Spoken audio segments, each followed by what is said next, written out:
एक अभी Tokyo Olympic हुआ ना, टोक्यो ओलंपिक, 3 घटनाएं घटी थी जो हमेशा याद रहेगी। वैसी 3 घटनाएं, लेकिन हमको तो नीरज चोपड़ा याद है। बस भाला फेंक, बस फेंका भाला और हमारे दिल में वो भाला छुप गया। बस इतना याद है, नीरज चोपड़ा। इसके सिवा क्या याद है? 3 घटना घटी थी। पहली घटना, 2 धावक, 2 रेस का रनिंग का था ओलंपिक में। तो कतर नहीं, स्पेन, हाँ स्पेन और केन्या, स्पेन और केन्या के 2 धावक। केन्या का धावक आगे था, भागने वाला वो आगे था। ये बॉर्डर है क्रॉस जीतने की, उसको मालूम नहीं। उसको 1 मीटर पहले ही उसने बॉर्डर समझ लिया, खुशी में नाचने लग गया। गोल्ड मेडल, हाँ नाच लो। पीछे से स्पेनिश जो प्लेयर है, जो भागने वाला, वो खिलाड़ी देख रहा है, वो आ रहा है, वो उसको समझा रहा है स्पेनिश भाषा में, अरे तू बॉर्डर क्रॉस कर, लाइन को क्रॉस कर तो गोल्ड मेडल जीतेगा। उसको समझ में नहीं आया क्योंकि स्पेनिश बोल रहा है, उसको इंग्लिश नहीं मालूम। वो स्पेनिश में बोल रहा है कि गो गो, वो कुछ समझ ही नहीं पा रहा है। अंदर मानवता की क्या दुनिया हो सकती है। उसने उसको जाकर धक्का दिया। वो चाहता तो पहला नंबर है, उससे आगे गुजरकर गोल्ड मेडल, और ओलंपिक का गोल्ड मेडल छोटा मोटा नहीं होता है। उसने उसको धक्का दिया, उसको लाइन क्रॉस करवाई, फिर उसने क्रॉस किया सिल्वर मेडल से। उसको पूछा गया कि आपने ये क्यों किया, गोल्ड मेडल अपने देश के लिए, अपने लिए गोल्ड मेडल, आपका क्या नाम होता, आपको क्या प्रसिद्धि मिलती, आपको मालूम है?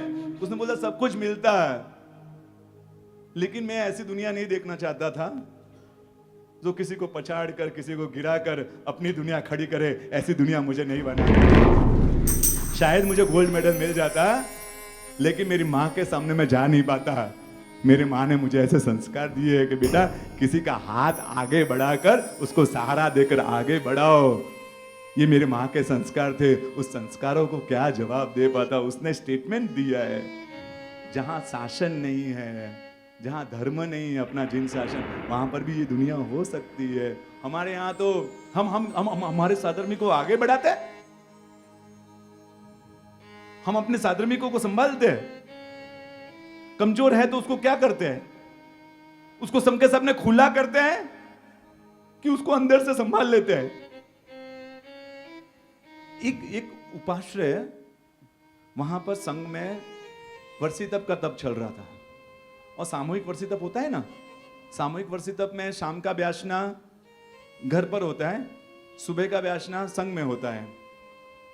एक बहन खड़ी हुई, ट्रस्टी बैठे हुए थे, उनके पास आई। बोले साहेब, ट्रस्टी को बोला, ये जो बहन है ना, कौन सी? चौथे रूम में 5वीं बहन।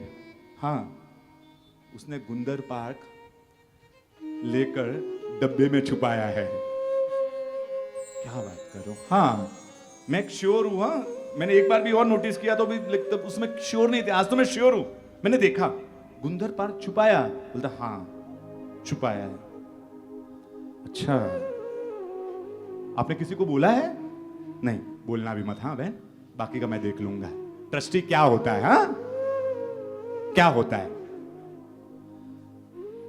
गए वो बहन, बोलना मत। हाँ बहन, किसी के सामने गलती से भी बात मत बोलना, मैं संभाल लूंगा। बहन का व्यासना पूरा हुआ।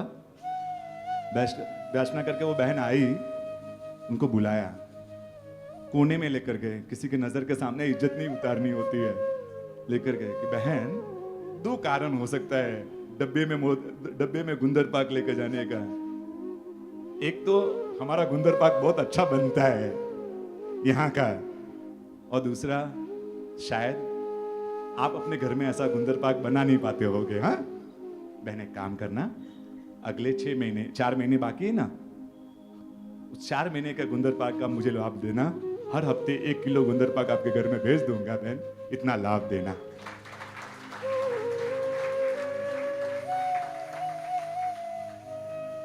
ये संभलना होता है, लाभ देना। हर हफ्ते उसने गुंदर पाक 1 किलो पहुंचाया।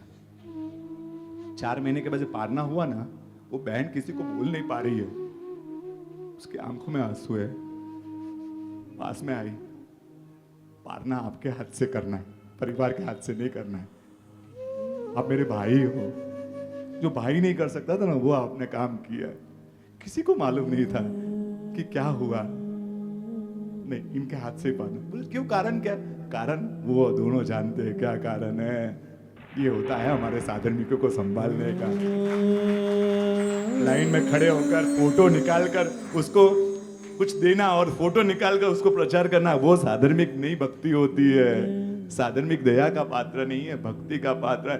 एक अजैन धावक, अजैन खिलाड़ी एक दूसरे देश के खिलाड़ी को संभाल सकता है, तो हम अपने साधर्मिक को क्यों नहीं संभाल सकते, अपने भाइयों को क्यों नहीं संभाल सकते। दूसरी घटना इटाली और कतर की, क्या था वो, लॉन्ग जंप होता है ना, लॉन्ग जंप, हाँ एक लकड़ी लगी होती है, हाई जंप सॉरी, हाँ हाई जंप। तो हाई जंप वाला प्रतियोगिता, कतर और इटाली के खिलाड़ी 2.87 मीटर तक दोनों का जंप हुआ। सभी खिलाड़ी हट गए, इनका 2.87 से कोई ऊपर ही नहीं जा रहा है, दोनों 2.87 पर अटके हुए हैं। पूरा हो गया, लास्ट में उनको 3 अटेम्प्ट दिए गए कि 2.87 से ऊपर जो जाएगा उसको जीत जाएगा। तीनों अटेम्प्ट में भी 2.87 से कोई ऊपर नहीं जा रहा है। लास्ट में लास्ट एक अटेम्प्ट दिया गया, इसमें जो ज्यादा करेगा वो जीत जाएगा। 2.87 को भी हटा दिया, अब जो ज्यादा जंप करेगा वो जीत जाएगा। और एक घटना हुई, इटाली का जो है ना प्लेयर, वो इंजर्ड हो गया, यानी कि वो जंप कर ही नहीं पाएगा, यानी कि लीगली ये विनर हो गया बिना जंप किए। कतर वाला खिलाड़ी, क्या खिलाड़ी था वो गया जज के पास, क्या ऐसा हो सकता है कि ये अभी जंप नहीं कर सकता है और मैं भी जंप ना करूं अपनी मर्जी से, तो दोनों के बीच में गोल्ड मेडल शेयर हो सकता है? यस हो सकता है, तो मुझे जंप नहीं करने की है क्योंकि वो इंजर्ड है, आराम से गोल्ड मेडल छोड़ दिया उसने। ये दुनिया हो सकती है, अजीनों के अंदर भी मानवता। वो तीसरी घटना भाला फेंक, हाँ नीरज चोपड़ा वाला ही, लेकिन नीरज चोपड़ा की बहनों लेडीज की प्रतियोगिता में एक पोलैंड की लेडी ने सिल्वर मेडल जीता। देश में आई, 8 महीने के बच्चे को हार्ट का ऑपरेशन करवाना था, $1.25 लाख कम पड़ रहे थे। उसको लगा कि नहीं ये बच्चा जीना चाहिए, 8 महीने का बच्चा, इसके साथ कुछ नहीं होना चाहिए। उसने अपना सिल्वर मेडल नीलाम कर दिया और जिसने लिया उसने $1.25 लाख में लिया। और जब उसको मालूम पड़ा कि इसने ऐसा इस कार्य के लिए नीलाम किया है, उसने वापिस किया कि आपने कितना अच्छा काम किया, ये $1.25 लाख मैं देती हूँ। भाला फेंक में सिर्फ नीरज चोपड़ा याद है, लेकिन ये भाला फेंक में ये पोलैंड की एक लड़की ने, लेडीज ने ये काम किया। बोलो ये दुनिया हो सकती है। महावीर तेरे जिन शासन की जो हमने विरासत पाई है, हाँ देख प्रभु तेरी संतानों ने तेरी छवि अपनाई है। ये बहते अश्कों की धारा बस लेती जाए नाम तेरा, इन्हें कैसे मैं समझाऊं कि है जैन कहा ना गर्व मेरा।